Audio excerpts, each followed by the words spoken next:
What's up, guys? Welcome to the Put Me In Coach podcast, where we go beyond the headlines and deep dive everything NFL. I'm Ian. And I'm Andy. Please remember to like, comment, and subscribe. Thank you so much. My man, welcome. What's happening? Not much. We're swinging out to New York. Oh, yes, we are. JETS. We must be doing the best New York team. The best New York team. The best New York team this year. Yes, we are. We are doing the JETS. Jets, baby. Yeah. We love you. We're on the bandwagon, two man. Bandwagons. Yeah, two bandwagoners right here. But we're still on the just bandwagon. Is what it is. We're still Yes, on we the are. bandwagon. We were on it last year. And look, I actually wasn't. I wasn't on it last year. I'm fully on it now. I'm on it again. I'm a carryover from last year. Look, here's the thing about bandwagons.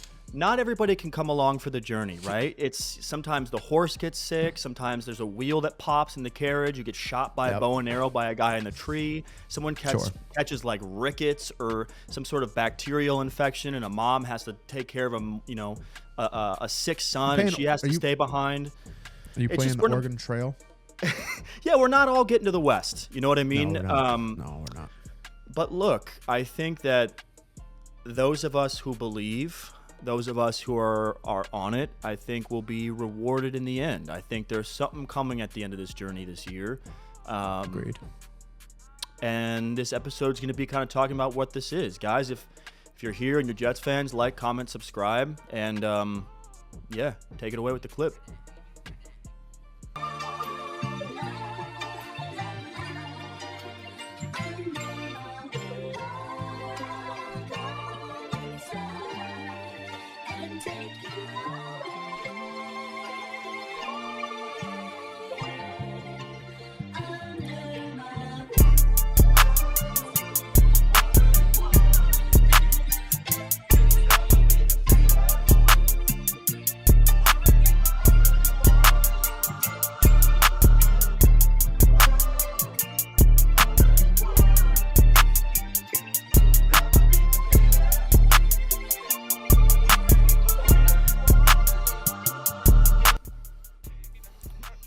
All right, we are back. Look, we always start with a 2023 recap. It's kind of the nature of these team breakdowns. It's a season that I don't really want to touch on, to be honest, because I just felt like it was such a bummer that we didn't get to see the Aaron Rodgers experiment play out last year. Obviously, everything started opening weekend, 4 plays into the season. The second worst thing that's happened on 9/11 in New York City in the last 2 decades happened. Depending on who you ask, but yeah. Yeah, I mean, well, listen, from everything I heard, and Jets fans, if there's anybody watching this who was at that game, I heard that the atmosphere was like unlike anything. Like, it was like a full-blown playoff atmosphere. It was insane at MetLife. It had never been that exciting in years. I feel like just watching it at home, it was like so elite. It was the so American cool. flag thing and so that whole, it was just awesome. And, to have it go that way, especially against the Bills, an in-division rival, and, the finding out after the game that it was an Achilles and it's that serious, it changed everything. And look, the reality was, I mean, you went 7-10, you were third in the AFC East, would have been last probably if it weren't for the absolute dumpster fire that is the current New England Patriots. Zach Wilson struggled. That's been a theme since he got there. What? Yeah, right? You finished 29th in points per game. That's brutal with those pieces and kind of the expectations offensively coming into last year. But, the silver lining, I would say, is that you were still a third-ranked defense. And, there's a metric that I know I'm butchering, but it's like expected points per drive, and it's like an advanced analytic metric. And I was looking this up, and I found out that the Jets were actually first last year. It accounts for like field position and like fluky touchdowns. It's basically like the points that your defense let up in normal circumstances. So not situations where the other team got the ball like in the red zone, whatever.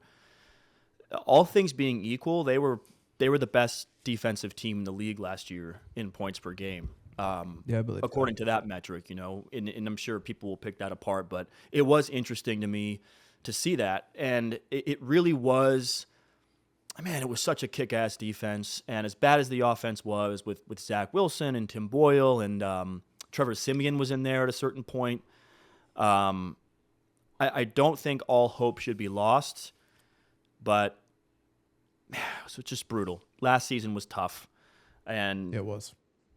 I'm sorry, as a Detroit Lion, two Detroit Lions guys.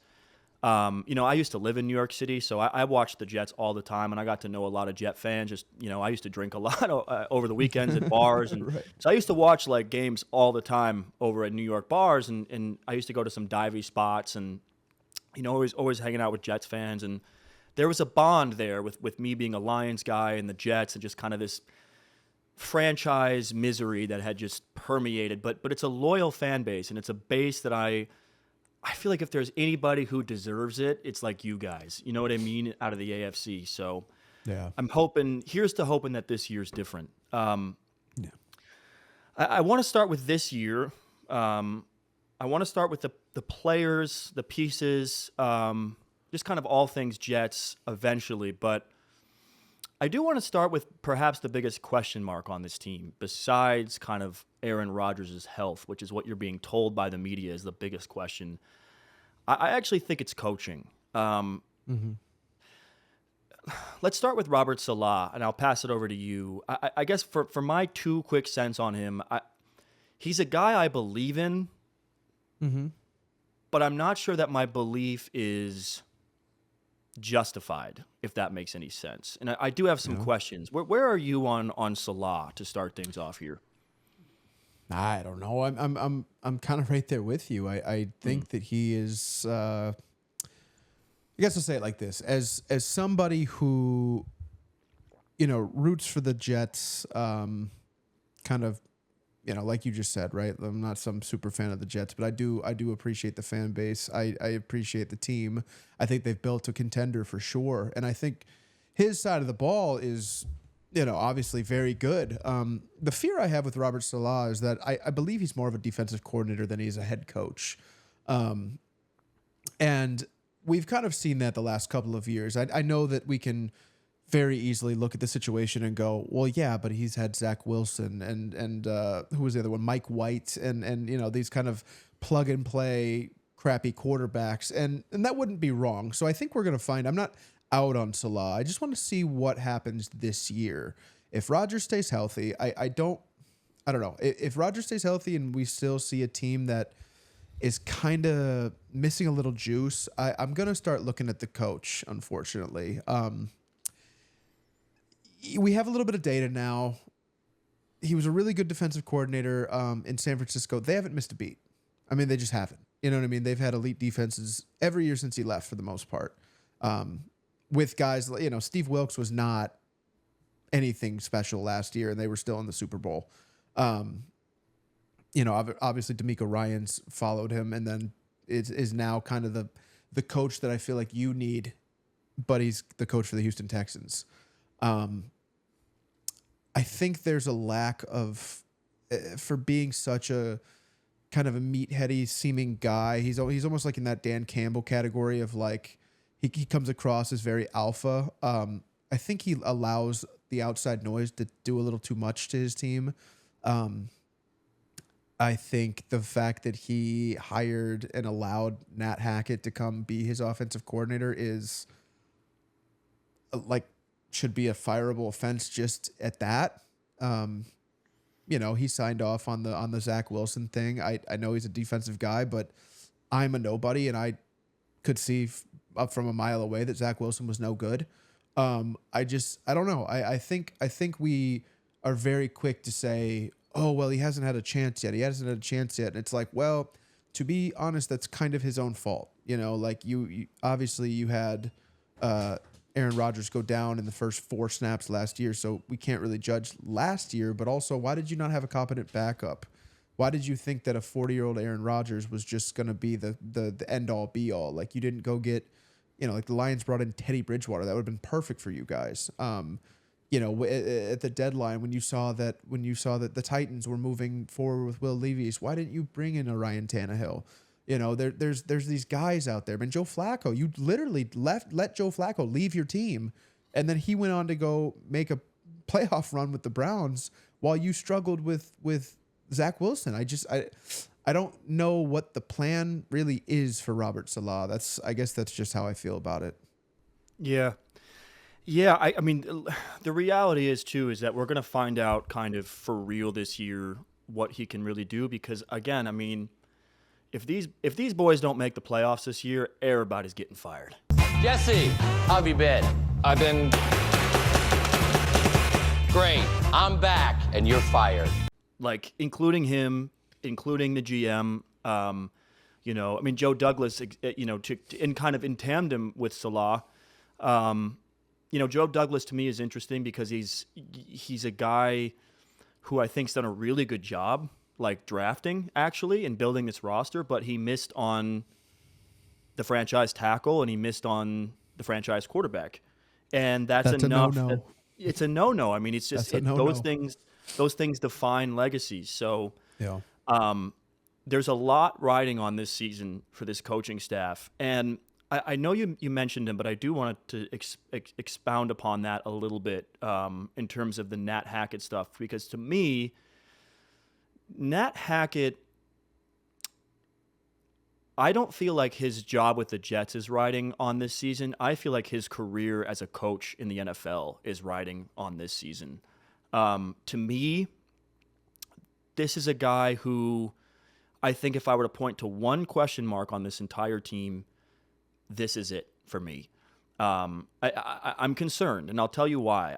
Look, obviously we know that the Denver Broncos stint was a dumpster fire, but I think it's important that people understand just how much of a dumpster fire that was. Say what you want about Russell Wilson. They brought in a quarterback that we have seen play at a high level his entire career, essentially, except for that year, basically. Even last year in Denver, he was a fairly decent starting quarterback. Not a star, but a fairly decent starting quarterback. As a head coach in Denver running the offense, the Broncos were last in points per game. And then last year, after Aaron went down, you were 29th in points per game, which I touched on. I think the most damning sort of leak, if you will, was, and I'm sure his name is mud to Jets fans, but it matters to me just as a guy watching this and trying to make sense of the whole thing. Mecole Hardman went on Ryan Clark and those boys podcast and basically just let the chopper sing that, like, I came from Kansas City, got to New York, and there was no offensive scheme or identity or anything going on. It was essentially just Aaron and Nat, like, making stuff up, and there was no real offensive system in place whatsoever. Now, you guys can call it sour grapes, but Mecole went back to Kansas City, which is where he wanted to be, and I don't think that he would lie about it. Like, it seemed to be that way because you saw when Aaron went down, they had no answers offensively. It was one of the most brutal offenses to watch in football last year. And I guess for me, my point on this is this year is going to have to be such an Aaron Rodgers carry job offensively because of who your OC is and because your head coach, albeit I think does have some CEO moxie to him, is not an offensive guy. It's an area of concern for me. And in an episode where we're going to be doing a lot of praising and glazing, so to speak, I do think it's important for me to get that out of the way early. I know the Jets tried to replace him this offseason, which tells you everything you need to know, right? I just think it might be an area of concern in some big games and some big spots because he's not proven to be good at this besides being Aaron Rodgers' friend. But hey, we'll see. And on that note, let's pivot to the guy who is basically responsible for the future of Nat Hackett's coaching career. And that's Aaron. Aaron. I hate Aaron. Well, I don't hate Aaron. Everyone thinks I hate Aaron, but I don't hate Aaron.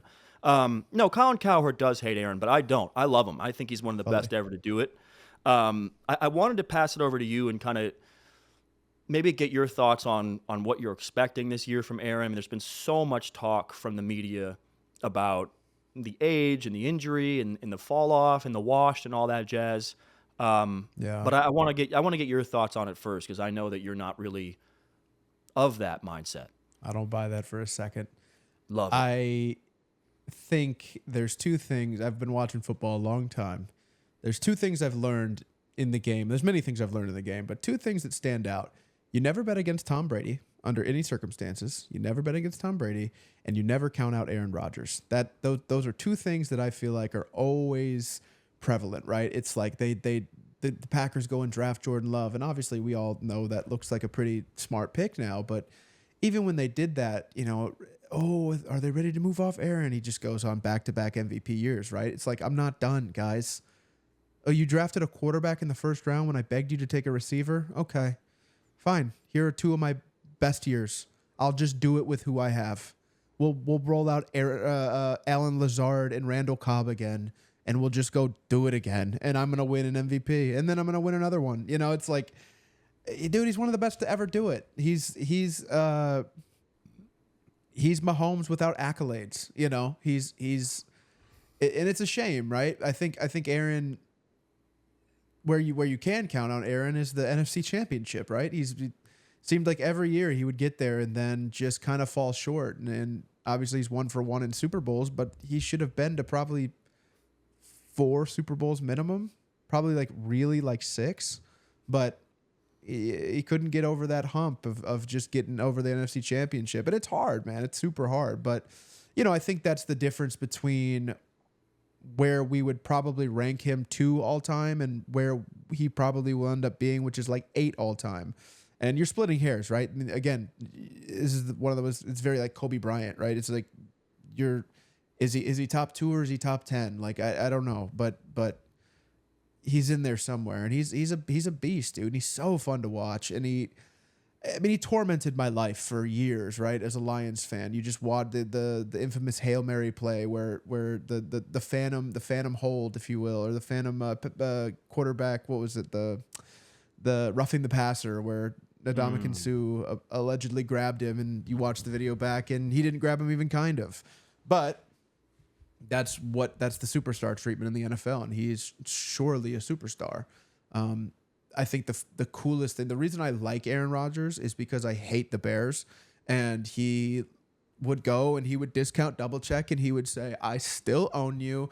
Don't you worry. I own you. I own you fully." And it was so fun to watch for years and years and years. And yeah, I'm excited to see him this year. I think this offense is going to be dynamic. I think this offensive line is revamped, and we'll talk about that in a minute. But I don't know, man. I mean, what else can you say? He's Aaron Rodgers. He's one of the best to ever do it. Indeed. Before you touch on the O-line, though, I also wanted to add my own 2 cents on this Sure. Aaron Rodgers thing. And this was kind of an improv thing by me that I just decided to add because of something I saw. Sure. What's the point of having a platform if you can't get mad about stuff you've seen on other people's platforms? I hear that. You understand what I'm saying? So it's like, Yeah, sorry I guys, do. you're watching this, you have to hear me get mad about something else. But I was watching Nick Wright on The Herd. He was doing his weekly radio in, video in, where he talks to Colin for 15 minutes about various things. This is about a week ago, maybe 2 at this point. And they were talking Jets. And I know that Nick Wright is a joke to a lot of people, but he has a huge platform, and he's a big mainstream voice, as is Colin. Yeah. So these things do permeate out into people's opinions and beliefs, and it's the most pushed content online. So it's stuff that you're always going to see. And when I see Nick Wright and Colin Cowherd talking Jets, I click, right? It's like, oh, what are they going to say about it? And it was such bad analysis on the team in general. Jets fans, if you guys have seen this, let us know in the comments. It was a couple weeks back on The Herd, and it was just nonsense. It was absolute malarkey. It was bullocks. And one of the things he said that really stuck out to me that I wanted to touch on here was he kept saying, best case scenario, they're going to get this really bad last year that he had in Green Bay, which was 2022. Before he came over to New York, he had this last season in Green Bay. The Packers went 8-9. They lost to my Lions in the last, in the end of the fourth quarter of the last game of the year, and just barely missed the playoffs. And it was kind of a weird year. It was a down year coming off of, I don't know, back-to-back MVPs. I guess everything's a down year. But there's this idea that, like, this was this disaster year. And Nick Wright keeps spewing it, and Colin keeps spewing it, and it's this. I hear it over and over again. So I decided to, like, put my detective hat on and just do a little deep dive on this. He had 3,700 yards, 26 touchdowns, and 12 picks in 2022. And I went through the archives because I thought, that doesn't feel like a bad year to me. And it feels like Jets fans want the back-to-back Aaron Rodgers. But if you get this Aaron Rodgers, like, will you be screwed, right? And my answer is no, because I went through the archives of the last 2 decades of Jets quarterbacks, and 0 of them have thrown for 3,700 yards. The only one who came close was the other Hall of Fame Green Bay Packers cast-off, our man Brett, who threw for 3,500 yards, but he only threw for 22 touchdown passes that year, and he also threw for 22 picks that year. Classic. In the entire, you can go down the list. You can go down the Genos, Chad Penningtons, the Sam Darnolds, all these guys. There's not a single dude who's quarterbacked the Jets in 2 decades that has thrown for at least 3,700 yards. So if the New York Jets get that last season Aaron Rodgers, I think they're going to be in a really good spot. And I just really wanted to debunk this idea that, like, Aaron has to be MVP, 45 touchdown passes, Aaron, for this team to, like, do something.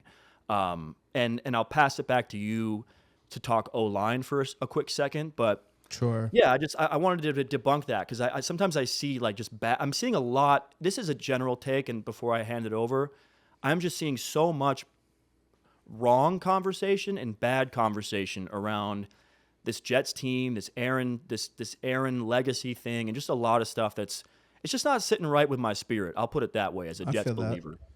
So that's it. Talk about the O-line. I hear you, man. Yeah, the O-line. That's I'm if you've watched any of these, I'm a trenches guy. I think the best teams are built within the trenches, and they finally seemingly got it right this year, right? There's been so many. There's a Mekhi Becton pick. There's Elijah Vera Tucker, who's really good but can't stay healthy. They've had a lot of O-line woes over the last few years, trying to, and obviously that was the whole talk last year, right? Can Aaron stay healthy behind this line? And 4 plays in, we say no, he can't. So you end up drafting it at pick 11. You jump back to let the Minnesota Vikings come up and grab J.J. McCarthy while grabbing picks 129 and 157 in that deal. So solid already right there because you were never going to take JJ. You use the pick to take Penn State freak of nature Olu Fashanwu, 6'6", 317 pounds, 9.49 RAS score. Just an absolute freak human. Quickest feet in the draft by far as O linemen go. I think he'll have a little bit of struggles with run protection, but I think his pass protection is going to be really good because of how quick his feet are. But in the end of the day, it doesn't matter because you brought in Tyron Smith, who is a first ballot Hall of Famer. I don't know why the Cowboys decided to get rid of him, but they did. And here you are with him. So Tyron Smith is going to be your starting left tackle, and Fashamu can literally just learn from Tyron Smith, and he can plug and play here and there, and then he'll have some games where he's got to play the whole game because Tyron Smith gets hurt every year, and that's probably ultimately why Dallas moved off. But either way, I mean, he's a first ballot Hall of Famer. He's one of the best to ever do it. He's also a freak of nature. So your left tackle's position should be completely set. And I think this is the first time that you can feel really good about it in a really long time. But then you also got, John Simpson and Morgan Moses from Baltimore. John Simpson being the left guard, Morgan Moses being the right tackle. That Baltimore O-line was really good last year. And why Baltimore moved off these guys and didn't retain their entire O-line is beyond me. I know a lot of Ravens fans have told me, that we got new guys, but they're all completely unproven. So I don't know. That's kind of a big concern for me in Baltimore. But guess what? You benefited from that. You got two studs. John Simpson played all 17 games last year. He took 1,119 snaps and only allowed 2 sacks. So that's a really good that's a really good left guard to have next to Tyron Smith / Olu Fashamu. Morgan Moses he's a freak of nature. He can hang with the best of them. You know what I mean? Like he thrives more in the running game. But you have Breece Hall, so that's fantastic, right? That's a huge dub for you. Your center is Joe Tipman, who he was all rookie team last year. He finished with a 61 PFF grade, which was the highest among all rookies. And Robert Selah, I mean, there wasn't like a ton to, he was a rookie last year, right? I have no idea. He should take a step forward this year. And Coach Salah had said that he had gotten better every week that he played. So you hope that trajectory continues and that he can end up being a really serviceable, solid center. He's probably the weakest link on this O-line. But that's okay. He's young and he's got a lot of real firepower behind him or next to him. And then to finish it out, man, you got Elijah Vera Tucker, who, is one of the best right guards in the league when he's healthy. He's just never healthy. I think he's played 12 games over the last 2 years. So he's going to be a key piece here. You have to stay healthy this year. No ifs, ands, or buts. You cannot have another year where you get hurt because they picked up your 5th-year option because they believe in you, because we've seen that when you do play, you're actually really, really, really good. But the problem is we've seen such a small sample size. Who knows, this game moves on past you very quickly. See Deshaun Watson, right? The more you sit out, the more you miss with injury, the game gets quicker, it gets faster. These kids get younger, you get older. It just doesn't work out. So, I think that you have a potentially, depending on Elijah Vera Tucker, if Elijah Vera Tucker by all means can stay healthy for, hopefully 17 games, but if he can stay healthy for, maybe 14 of them and maybe misses some time, but he's still maybe dealing with a lingering injury, but can still play come playoff time or something, I think you have the possibility of having like a top 5 offensive line. It's really, really good. It's really there. And you might have one based on names right now, but obviously they all have to gel together. And if they gel together, man, it's the possibilities are limitless. Giving Aaron Rodgers that type of time and protection with these weapons is going to be key to the success of this team, and I think it is there. So I'll let you talk about the weapons because they're awesome. But man, that O-line group has the potential to be really good. Yeah, it's a question mark for. It seems like it's a question mark for everybody else. But you and I have talked about this at length. Behind the scenes, obviously, it's not really a question mark for us. It's a matter of can it gel fast enough. Yep. But the pieces are there. I mean, this is not last year's O-line, like not even kind of. Which I think also, again, like I'm going to keep knocking the mainstream. I don't feel like that component's being discussed nearly enough. Not. But there's another component that definitely isn't being discussed. I'm going to talk about the wide receivers because I do like them. But I want to start with the best player on offense right now, in my opinion. And that is, for as much as I talk as we do about Garrett Wilson and Aaron Rodgers in this passing game, and it's definitely interesting and exciting. I'm printing out the Let Breece Cook T-shirts. I think this offense might run through him. Yeah. I was watching him. I was watching him last year, and I was like, who does this guy remind me of? And I think it's Marshall Faulk. I know it's not a one-to-one comparison, and people are going to poke holes through this, but I just see such an interesting marriage of like speed, explosiveness, and like strength. Like he's just like a big dude, but he's not bulky and he's not cumbersome. Like his movement is explosive and fluid.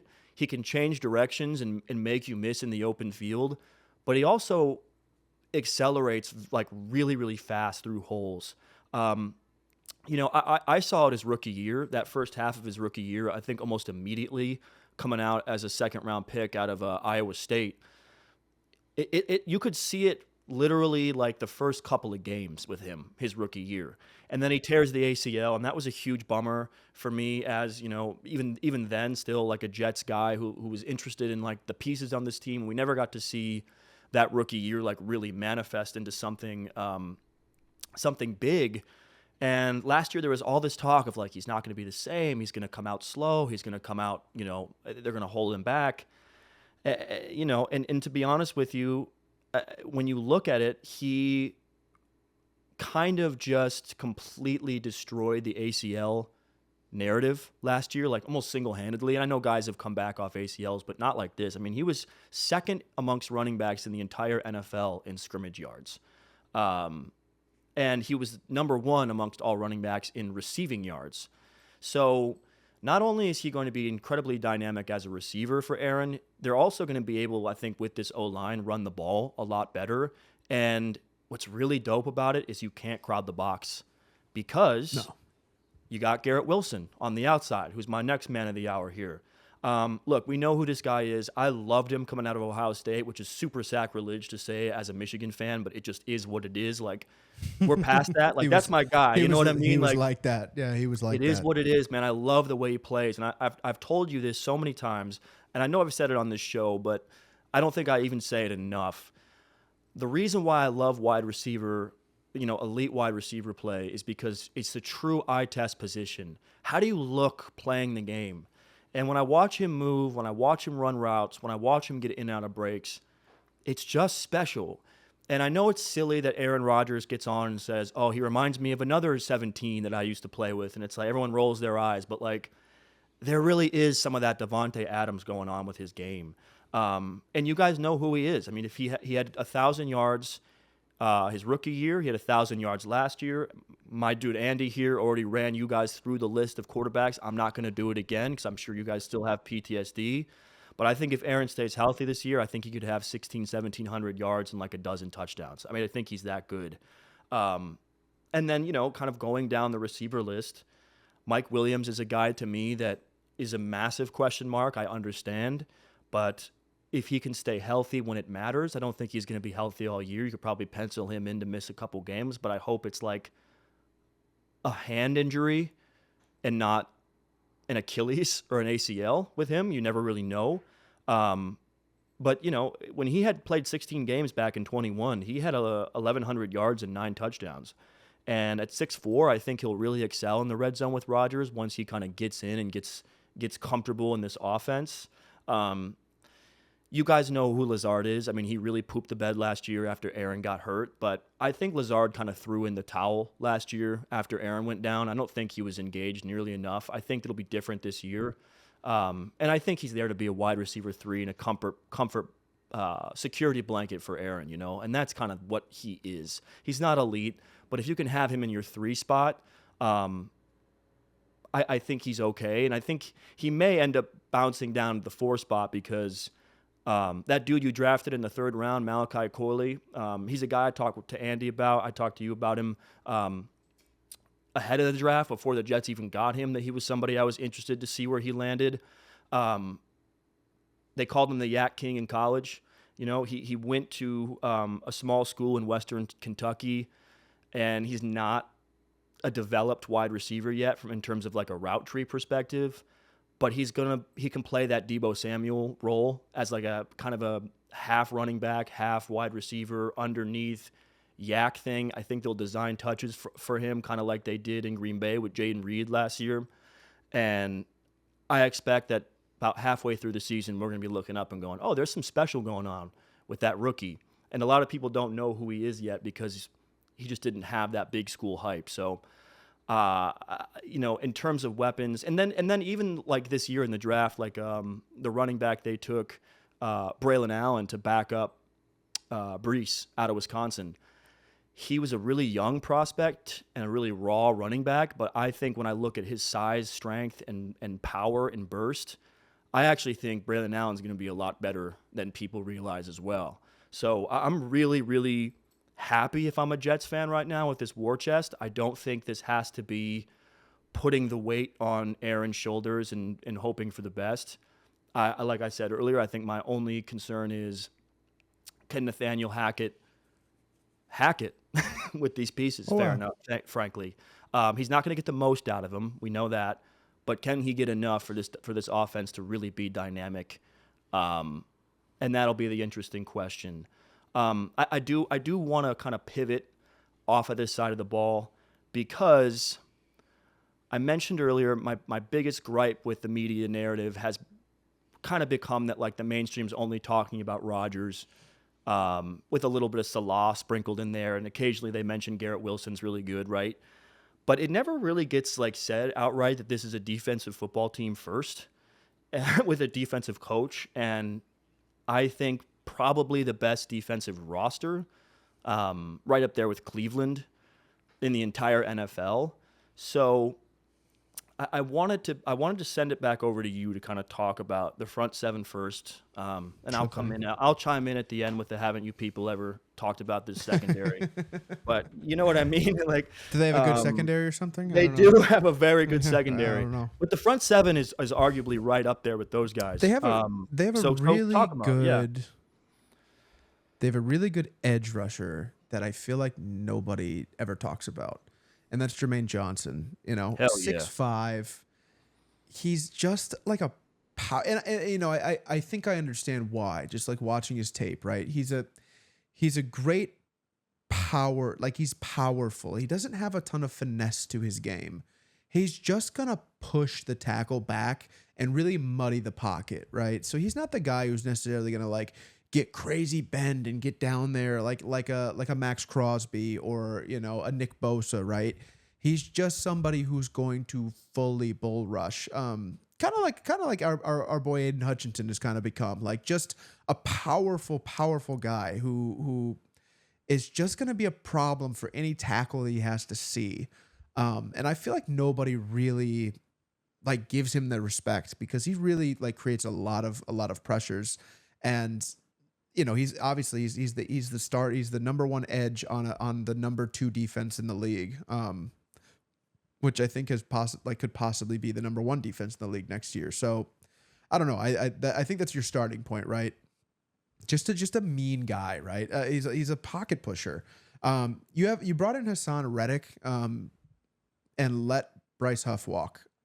I don't love that, but I think that Hassan Reddick if he will sign the contract. Has he signed the contract yet? Do we know that? No, not as of now. Okay, I didn't think so. He would still be in a head case. Okay, I don't love that personally. I don't love that he is like kind of playing these games, but if you can get him to sign the contract, you can get him to lock in for a period of time. Hassan Reddick's going to be a good player for you. He's going to have moments of flashes of what he used to be, and I don't think he is what he used to be anymore. But that's okay because I think that Will McDonald is the real replacement for Bryce Huff. Bryce Huff got expensive. You just took Will McDonald last year in the first round. Will McDonald showed a ton of promise on very little snaps last year. So I think that the idea for Salah in this defense is, okay, let's have Jermaine Johnson be, our kind of our anchor piece on the edge. And then let's have Hassan Reddick be somewhat of a bridge to the Will McDonald. And I think if you can get the bridge to happen and you can get Will McDonald to play a lot more snaps this year than he did last year, you could have a really dynamic edge duo. McDonald was second highest pass rush win rate of any rookie last year, and he was on significantly limited snaps. So I think, like I said, I think he's going to be really good. Moving into the interior D line, you have Quinnen Williams. He's if your name's not Chris Jones or Dexter Lawrence, he's the best in the league. He's the best bull rush. He's got the best bull rush in the NFL, in my opinion. I mean, he's constantly taking on double teams, constantly moving people out of the way. He's a people mover, right? He's a freak of nature. I don't need to sell anything to you guys. You all know what Quinnen Williams is.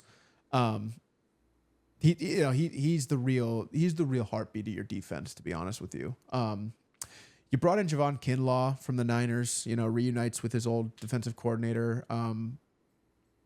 He's a guy. He's not very good. He will never live up to the first round pick that they took with him, but that's okay. He's serviceable.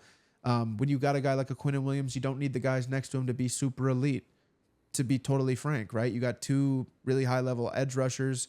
You got, like I said, the third best interior defensive lineman in the game. You don't need these crazy pieces to be, next to them.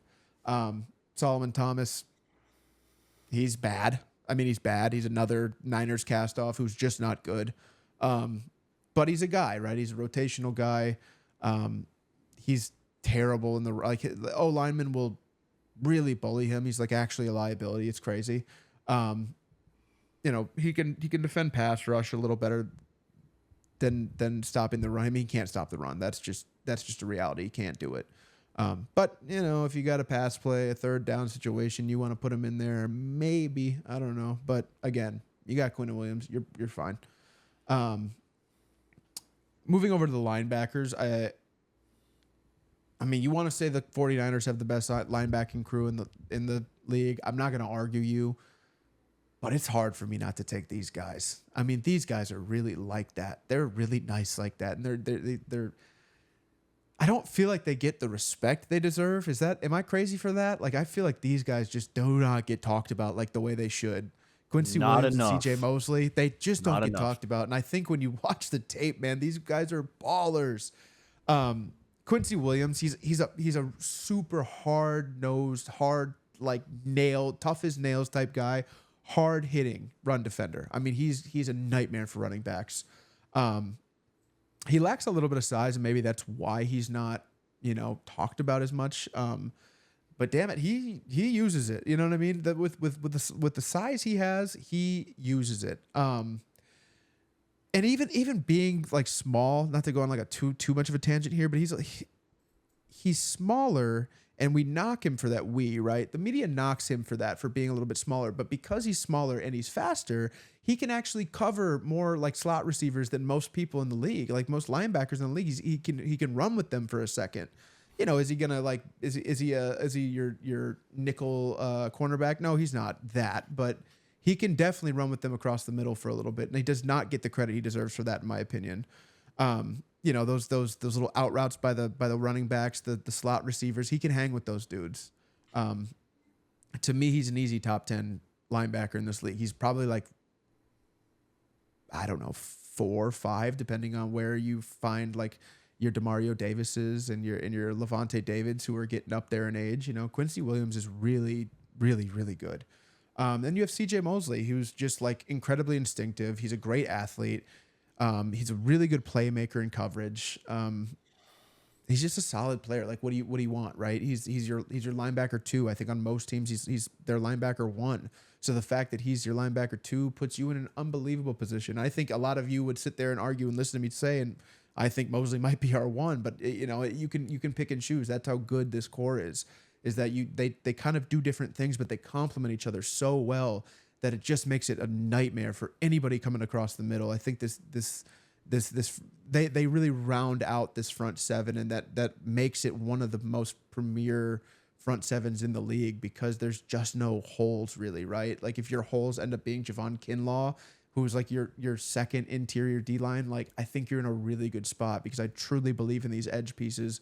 Again, Quinnen Williams, a monster, superstar leap, should be coming this year, if not, it already just happened last year. Like, he's really right there with the Dexter Lawrences and the Chris Jones. Again, like, he's so good. And then you come on the back end with these awesome linebackers. I love this front 7, man. I think they're gonna be so fun to watch. And they're not even the best unit on this team. That's the craziest part. They're not even the best unit on this team. Yeah, Please tell us about the best unit on this team. Yeah, You know man. what But I mean? we are splitting hairs here, man. I mean, it's a really good unit. We are. Really good unit in the front 7 as well. I mean, look, you were second in pass defense in 23 for a reason. This is by I think quite a wide margin the best corner trio in football right now. Yeah. And obviously same way Andy started with his man of the hour on the front 7. I got to start with ours. I mean, it's Sauce Gardner. He's the best corner in the NFL. He's him. He's really the one who knocks. Like, he is the danger. Yes, he is. He's that guy. He's Alcatraz. He's all of that stuff. He's the best. He's the best press corner in the NFL. But he's also elite at dropping back and playing zone if they need him to. Certainly the best in man-to-man. I think the only reason why you don't see higher interception totals is because in man he's so good that he just doesn't get targeted a ton. Really, you'd like to see that interception kind of turnover highlight reel stuff go up a little bit, but in order for it to go up, he's going to have to be worse in coverage because they study the film going in, and these OCs go, you know what? Let's just try to avoid his area. Like we're not going to get a bunch of completions, so let's just not even bother with it. So you don't see a ton of interceptions. But outside of that, I mean, there's nobody in the league that's better right now. You picked him high for a reason coming out of Cincinnati. You know what he is. I don't have to go on too far about it, but I do think it's always fun when we're doing this and you're watching the tape and you're kind of running the things and you go, okay, we're dealing with a player on a team that's the best at his position, so I got to talk about it. It's fun, right? We only get so many of those doing these videos, and not every team has a player like this, and they do. No. But yeah, the guy playing opposite him, DJ Reed, is kind of, to me, I've likened him to sort of like the Jalen Waddle, T. Higgins of corners, in the sense that he could be kind of a low-end one on like a lot of teams in this league right now. And a ton of teams that we've covered so far that we're like, oh, they're weak at corner. You throw DJ Reed on there, he'd be their best corner. He's insane in terms of recovery. His closing speed is amazing. He really doesn't allow a lot of yards in the air either on his receivers. He got a kind of a knock last year by some people who were looking at like the stats and the PFF stuff of like, oh, he let up more yards than Sauce, blah, blah, blah, blah, blah. But like, I don't even think people realize that like literally over 40% of his yards in totality last year came against Tyreek Hill and Jalen Waddle, respectively. So like, he really just got cooked by two dudes who in the Miami system with that speed are just like two of the top receivers in this game right now, as you just saw. Both of those dudes getting, huge checks the last couple of years, right?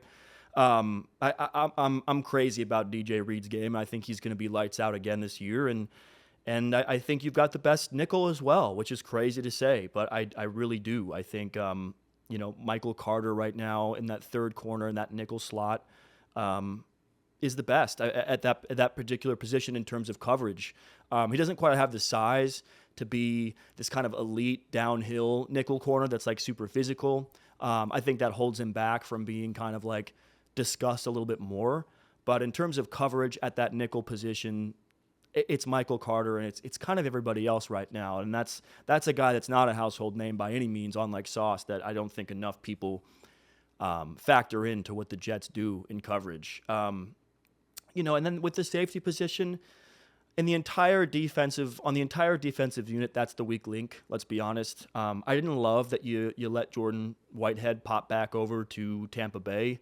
I do think Jordan Whitehead's a bit of an underrated safety. I know he's not a star, but you can't keep everybody. And if you're going to let somebody go, I'm fine with Jordan Whitehead being the guy. I think Tony Adams and Chuck Clark back there are your slated starters, and I think they'll be all right. But look, man, I just talked about the best corner trio in football, so I don't think these guys need to be, Minkah Fitzpatrick, right? It's just sort of like just go, like, don't be ass, and like you're gonna have one of the top defenses in football. So yeah, man. I mean, Sauce Gardner, I don't think he's oddly, like, I'm not even sure that we've seen his prime yet, which is like really scary to say. I think he's got probably. I think this might be like the start of his prime this year for the next 3 seasons. And I think if he stays healthy, if Reed stays healthy, if Carter stays healthy, it's just going to be no-fly zone all over again. And that's what it was last year. Like I said, with this garbage team, basically, you still were second in pass defense. So you can't really run the ball very well against this team. Can't really throw the ball against these DBs. This isn't an offensive team.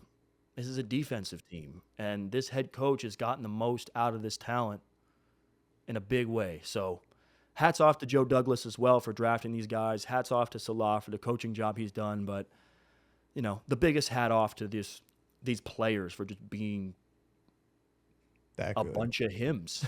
You know what I'm saying? Right. It's a bunch of hymns, man. It's a bunch of Himothy Chalamets, Him Duncans.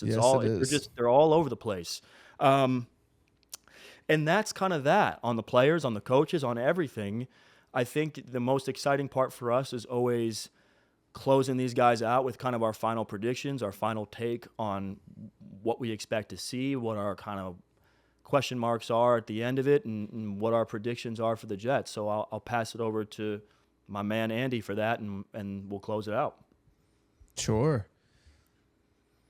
Elite secondary, elite front seven, revamped O-line, a number one wide receiver, possibly the best running back in the league this upcoming year, and a first ballot Hall of Famer quarterback. I think you're winning 12 games and you're taking this division all the way back home. Let's go. I love this team this year. I think you will fall short of the Super Bowl because you have Nat Hackett on your team. That's frankly what I think. I think when you get into those moments deep in the playoffs, it really matters who your coaches are. And I don't trust Nathaniel Hackett in that moment. And frankly, I don't trust Robert Selah in that moment. But I do think you're going to have a really fun year. And I think you're going to give fits to somebody in the playoffs and then probably just run into Mahomes like everybody else does. And that's a serviceable place to be, man. You know, I think you have and if you make it to the Super Bowl, man, it wouldn't shock me, and it would really be pumped. I'd be pumped about it as long as you weren't playing my Lions. You know, that's the only situation which I don't want to see the Jets succeed this year completely. It'd be super fun for you guys to pop one off. I just, my gut tells me it's not it, just because your OC is such a lame duck.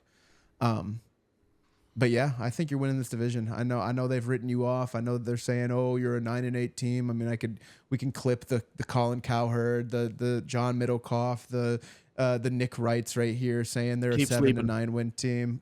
Keep sleeping fully. I think you're a 12-win team, and I think you're going to be a real effing problem this year for everybody in the AFC, NFC, and particularly that team up in Buffalo, that team up in New England, and that team down in Miami. I think it's going to be a problem to deal with you guys. So that's where I'm at. Yeah, well said. I mean, I hate to disagree. Like, we've gotten a couple comments of people being like, "Hey, I want to see you guys debate more, like argue more." It's like sometimes we're just lockstep on these teams, and it's like, we just have to disagree. I don't disagree. I have them at 12-5. I have them first in the AFC East. Look, anytime you have a unit that is the best in the division at that thing, it matters. And, you know, Miami has the best offense. New England has the best history, which doesn't matter now. And, no, it doesn't. You know, and then Buffalo has the best quarterback. But you have the best defense. And the problem was last year, you didn't have the other side to balance it out. Now, I don't believe the Jets have the best offense in the AFC East. I don't. I think Miami's offense is going to be a little bit more explosive. I think they've got a little less question. And I think up in Buffalo, I think Josh Allen is, outside of Mahomes, the best quarterback in football right now. And I know that's debatable, but that's my opinion. But when you combine all the ingredients, I have questions with the new look Bills. And I have questions about McDermott. I have a ton of questions about Miami and their ability to close, the injuries on defense. Tua Tagovailoa, I believe, is a little bit fraudulent in terms of like the elite company that he's put in. I think it's you guys just this year. And if you can give me just this year, I'll ride with you guys into the sunset, man. I'll fully root for you. Unless it's against my Lions, I hope that you guys get there, and I hope you guys kick ass and take names and Rodgers gets one more, because there'd be nothing more exciting as a football fan to see this team make a run, and I think it's totally possible. So I'm not going to make any playoff predictions right now because we got to see how things shape out with injuries and stuff like that. But division winners, New York Jets, holler at me. Let's go. Jets, J-E-T, Jets. But that's it. And look, we're gonna let you guys go. We're gonna let Andy get out of here. We're gonna let me get out of here. I got to go see a movie. So those of you guys who are liking the stuff, subscribing, commenting, engaging, thank you so much. And those of you who aren't, like, hopefully your Jets fans are welcome to the channel, and we'll see you on the next one. All right. Peace. All right. Peace.